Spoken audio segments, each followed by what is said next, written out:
Hello viewers, இந்த வீடியோவில் நம்ம வில் அதாவது உயில்னா என்னன்னு சொல்லி பார்க்க போகிறோம்.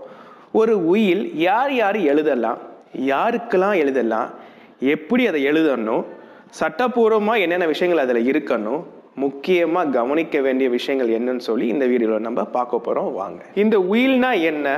ஒரு தனிப்பட்ட நபர் அவர் சுயமா சம்பாதிச்ச சொத்து ப்ராப்பர்ட்டியை மற்றவருக்கு முழு மனதோடும் முழு நினைவோடும் கொடுக்கிற ஆவணத்துக்கு பேர் தான் வில், அதாவது உயில். இந்த உயில் எப்போ நடைமுறைக்கு வரும்னா, இந்த உயில் எழுதி வச்சவங்க இறந்த உடனே அது நடைமுறைக்கு வரும்.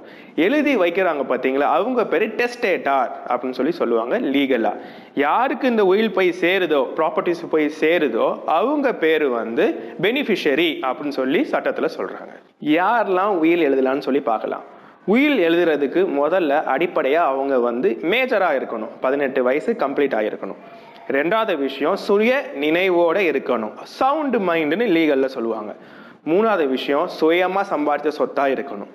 இதுல எந்த சொத்தெல்லாம் எழுதி வைக்கலான்னு ஒரு கேள்வி வரும். இதுல பாத்தீங்கன்னா உங்க தோட்டம், நிலம், பெரிய பெரிய ப்ராப்பர்ட்டிஸ் இருக்கும், அது மாதிரி ப்ராப்பர்ட்டிஸ் எழுதி வைக்கலாம். அது போக பேங்க்ல டெபாசிட் இருக்கு, நகைகள், கேஷ், பிக்ஸட் டெபாசிட்ல பணம் இருந்தா இதெல்லாம் நீங்க வில்லில் எழுதி வைக்கலாம். யாருக்கு உயில் எழுதலாம்? உங்களுக்கு பிடித்த தனிப்பட்ட நபருக்கு எழுதலாம், இல்லை ஒரு 4-5 பேர் இருக்காங்கன்னு வச்சுக்கோங்களேன், அவங்களுக்கு எழுதி கொடுக்கலாம். ஒரு மைனர் கூட உங்களால் எழுதி கொடுக்க முடியும். ஆனால் அந்த மைனர் எப்போ மேஜர் ஆகிறாங்களோ அப்போ தான் அந்த சொத்தை அனுபவிக்க முடியும்.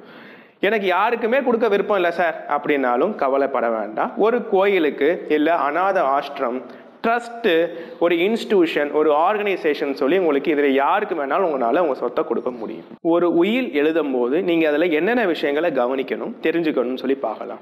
இப்போ நீங்கள் உயில் எழுதி கொடுக்குறீங்க அப்படின்னா அது ஸ்டாம்ப் பேப்பரில் தான் எழுதணும்னு சொல்லி கிடையாது, ஒரு ஒயிட் பேப்பர்லையும் நீங்கள் எழுதி கொடுக்கலாம். இதில் சாட்சி கையெழுத்து 2 பேர் தேவைப்படும். இந்த 2 பேருமே பெனிஃபிஷியரியாக இருக்கக்கூடாது. அதாவது நீங்கள் யாருக்கு சொத்து எழுதி கொடுக்குறீங்களோ அவங்களே விட்னஸில் கையெழுத்து போடக்கூடாது.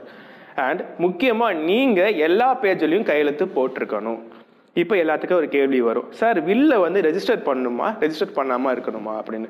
லா உங்களை ரெஜிஸ்டர் பண்ணணும்னு சொல்லி சொல்லலை, ஆனால் நீங்கள் ரெஜிஸ்டர் பண்ணுறது நல்லது. சரி சார், நான் வில் எழுதி முடிச்சிட்டேன் சார், எனக்கு அதில் சில மாற்றங்கள் பண்ணணும், இப்போ எனக்கு சில தேவைப்படுது, இல்லை சில இது நான் டெலீட் பண்ணணும் சார் அப்படின்னா நீங்கள் எப்போ வேணாலும் உங்கள் வில்லை கேன்சல் பண்ணிக்கலாம், கரெக்ஷனும் பண்ணிக்கலாம்.